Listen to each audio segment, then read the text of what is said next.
Have you ever been struck with deep envy or anxiety when you see someone accomplish something you want?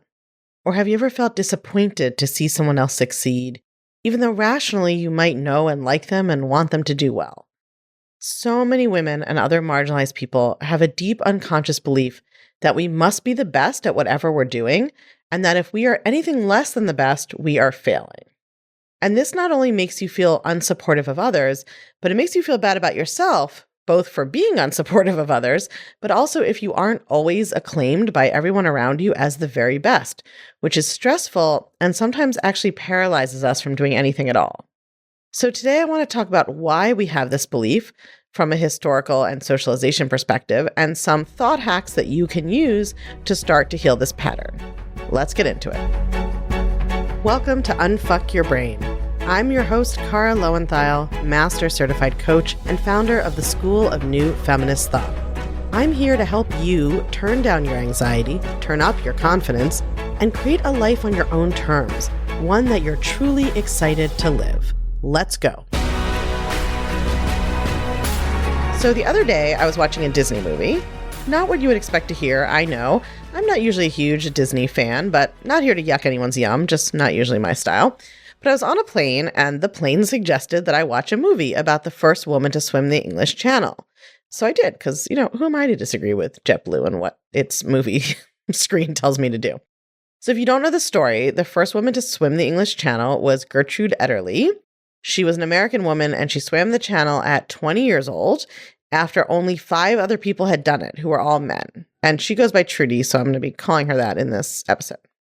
Her story is very inspiring, and of course, I absolutely sobbed because I always cry watching women achieve things that men told them were impossible, especially when they're set to a stirring soundtrack. But I'm used to being inspired by incredible women, so that was not what was really a standout to me from this film. What stuck with me from the film was actually a subplot about Trudy's sister. Now, I did some research and I couldn't find a lot about her sister. And this is not a term paper, so I don't know if this subplot in the movie is true, but it's literary true, right? It's metaphorically true. It stuck with me because it illustrates something that was historically true, whether or not this actually happened to Trudy's sister. So in the movie, Trudy's sister is also an excellent swimmer. She's not as good as Trudy, but she's good. But when the time comes for the Olympic team to be put together, Trudy makes it and her sister doesn't. And Trudy did actually go to the Olympics and set a bunch of world records. And Trudy went on to win medals and swim the English Channel. And Trudy's sister married the apprentice in her father's butcher shop, and that was that. She was a huge supporter of Trudy. She even helped her in her swim across the channel. But in the movie, at least, her career as a swimmer is over, and she just marries the guy who her parents want her to marry. So what struck me about this was that it illustrates how for so long, to be a woman who succeeded in anything outside of mothering and homemaking, you had to be literally the best. You had to be the best in the world. You had to be the top one. You had to be the one who could compete with or exceed the men. And this is true for other marginalized groups, right? You had to be the exception, the one who could compete with or exceed the dominant group, whatever that was. Because you were the exception. You were the token. There wasn't going to be space for more than one of you. If you are an elite woman swimmer today who doesn't make the Olympic team, that doesn't mean your entire swim life is over and you just have to marry the man closest to you. You can still swim in your college team. You can coach swimming as a job. You could start a swim school. You could give swim lessons. You could compete in the adult national races. You don't just have to marry the butcher's apprentice and give up swimming forever. But for so long, if you were a woman or a member of another marginalized group, and especially if you were both, there really was a scarcity of opportunity and a scarcity of success available. You did have to make your way through a system designed to keep you out, and only a few of you could succeed. And you had to be impeccable to get through, and you would be considered responsible for the reputation of your entire group. And this is still the case today, right? With other minority and marginalized groups, and in some cases still for women as a whole as well. It's gotten better, but those systems are still there. So it's not a surprise that so many people socialized as women have this deep unconscious belief that they have to be the best, that to be anything but the best is to be a failure, and that the only options are to be the best or to be nothing at all.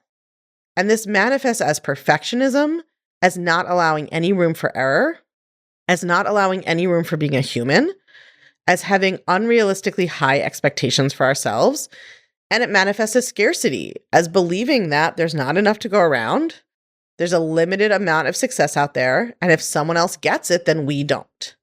And these belief patterns lead to feelings like envy and jealousy and anxiety and shame. We see someone else make VP and we believe that means we can't make it.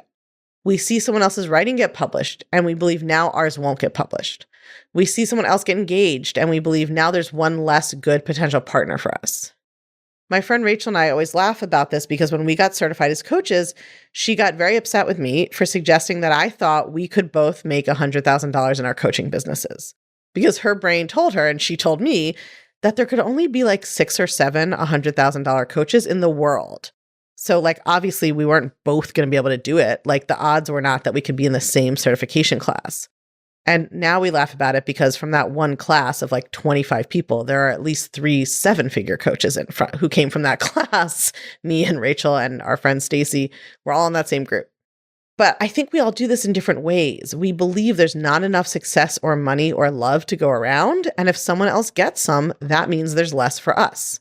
And I think for people socialized as women or who are in other marginalized groups or identities, or especially more than one marginalized identity, that's not just random. And it's not evolutionary biology of competition, at least not totally. It's actually socialized into us.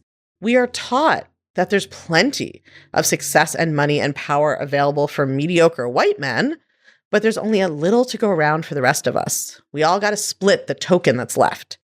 And historically, this was true. That is the part that so struck me from watching that movie. That historically, that was so true. And we are still living with the legacy of that, lens passed down from mother to daughter for generations. It's less true now. It's not completely not true. There are still power structures in place, and our current government in the US is literally in the middle right now of trying to make it harder for people who aren't cis Christian white men to get ahead, right? The entire kind of made up war on DEI. Not that the war on it is made up. The things they're saying are made up. The war on it is very real. But it's not 1820 or 1920, and even with what's going on, it is no longer the case that there's room for only one woman at the top of every field. So we need to rewire our brains and teach them that there's more possibility out there for us. So I'm going to share with you my 2-step approach for doing that right after this quick break. Here's a thing about me. I own multiple copies of the books that have been the most important to me, especially when they are self-help books or books that I'm trying to learn something from, because I like to read the hard copy of the book, but then I like to listen to the audiobook as well, because I pick up on different things when I listen than when I read with my eyes. And I hear things differently. My brain processes the information differently. And audiobooks are something I can listen to on the road, doing things around the house, even in a bathtub. So that's why I'm so excited to tell you that the Take Back Your Brain audiobook is available now wherever audiobooks are sold, and it is narrated by yours truly. So even if you've already gotten the book in hardcover, if you really want to make sure that it all sinks in, especially if you have a little trouble focusing or paying attention sometimes, as we all do these days, really recommend that you also get the audiobook, listen to it in the background. Your brain will actually learn by osmosis, and it will all sink in and stay in even better. Okay, so now that we understand where this thinking comes from, what can we do with that insight? That insight is not going to magically change our brain, obviously. We need to work on rewiring our thought patterns to address this. So I want to offer you a 2-part technique for when you notice these kinds of feelings coming up. When we feel envy or jealousy of something or someone, when we feel competitive, when we feel like we have to beat other people, and I'm talking about it in a way that's unpleasant. Some people enjoy, a healthy competition in a race or something. I'm not saying there's anything wrong with that. I'm talking about the kind of competition that feels like anxiety producing and upsetting because we believe there's only enough to go around for one of us and I have to beat this person or I won't be okay and I won't be safe and I won't be able to be happy, right? It feels very different. That is an insight into something we need to know about ourselves, something we want to have or experience or achieve. And our brain is currently identifying that thing as something that's not available to us or something that's limited. And that's why we have the envy or the jealousy or that kind of negative type of competition, competitive feeling. So the first thing we need to do is get curious about why we are feeling envious or jealous or competitive. Do we actually want the thing that that person is doing or being or that experience? And if so, why do we want it? Sometimes we don't actually want it. We've just been taught by society we're supposed to want it or we're supposed to have it. And so if we see someone else doing it or having it or being it, that reads to us as, oh, they're doing it right, they're okay, they're good enough, and I'm not. So we have to actually ask ourselves if we even want this thing, truly. And if we do, why do we want it? Do we imagine that we'll feel a certain way if we get it or if we experience it? Do we imagine that person is feeling a certain way that we want to feel? Right? We want to get really curious about why we think we want this thing. What is the feeling that we're after? And why are we assuming that there isn't enough to go around? And do we want to keep believing that? If the reason we want something is to prove that we're good enough or to impress other people or to try to make us feel a certain way, that's an invitation to us to stop worrying about that thing or that experience or that accomplishment and start focusing on the thoughts that we need to believe to feel that we're good enough now, right? To detach from other people's opinions, to not feel pressure to live up to societal expectations. Like that's an invitation to us to turn our mind from focusing on that thing, that experience, that accomplishment that we're jealous or competitive or envious about, and to focus on what's going on in our brain that's making us fixate on that. The second step is only sometimes necessary. Sometimes that step takes care of it. You realize, I don't actually even want that thing, or I only want that thing to make me feel good enough about myself or something similar. So I got to work on my thoughts about that. Now, sometimes I think we discover we do actually want that thing or that experience, and we like our reasons. It's actually connecting to like a little spark inside of us that has similar ambitions or desires. It feels curdled because we think we can't have it, but that there is a real spark in us that's like, but I think I really do want to write a novel. I think I really do want to see if I'm capable of starting a business. I really do want to see what it's like to live in Bora Bora, like whatever the thing is.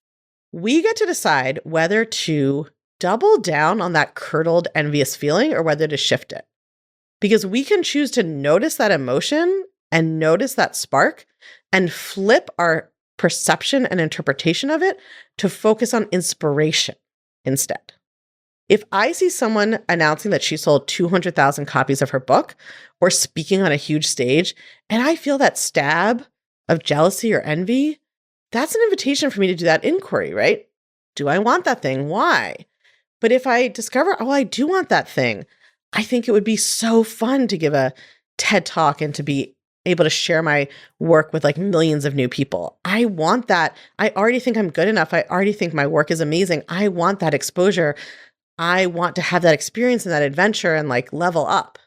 Then I get to choose whether to make that person's success mean that it's not possible or less possible for me, or whether to make it mean that it is possible for me. It's more possible for me. I had this modeled for me really early in my coaching career when I was thinking about starting my business and I was focusing on coaching lawyers. And I discovered there was already a lawyer coach. And of course, in my brain, I was like, well, that means I can't do it.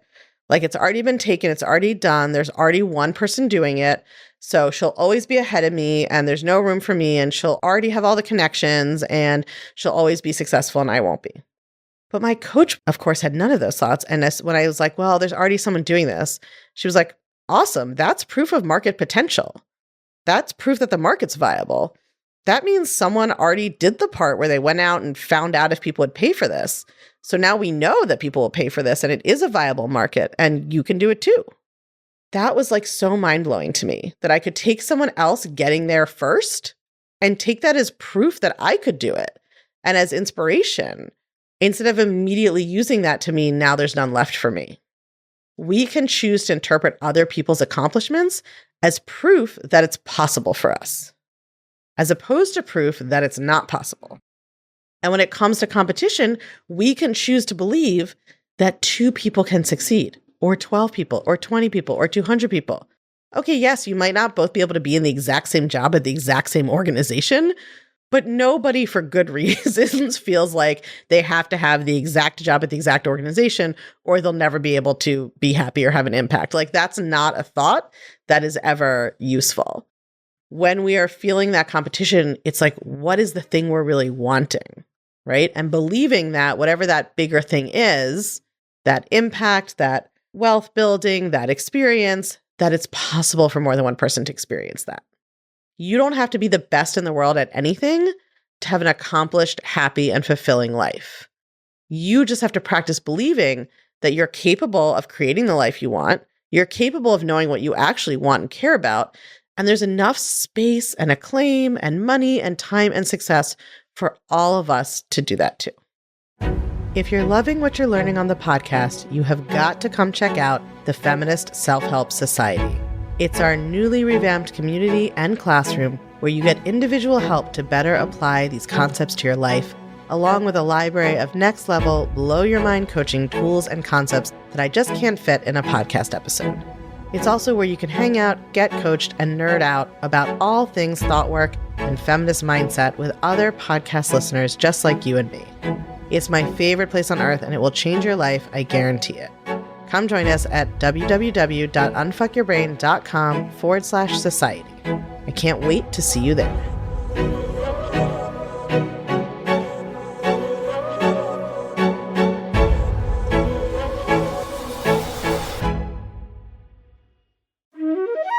Pop quiz. Did you know that the Take Back Your Brain audiobook, narrated by yours truly, myself, is out now?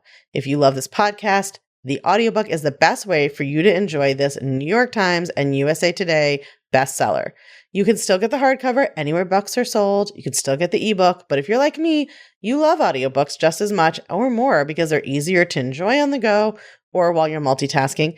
And if you already have the hardcover and you have been feeling like you just want to try to absorb everything in it even better, add the audiobook, listen to the audiobook as well. It will operate on your brain in a whole different way. Go grab it on Audible or wherever else you get your audiobooks, and you have my dulcet tones in your ears teaching you how to understand your brain. It's a win-win.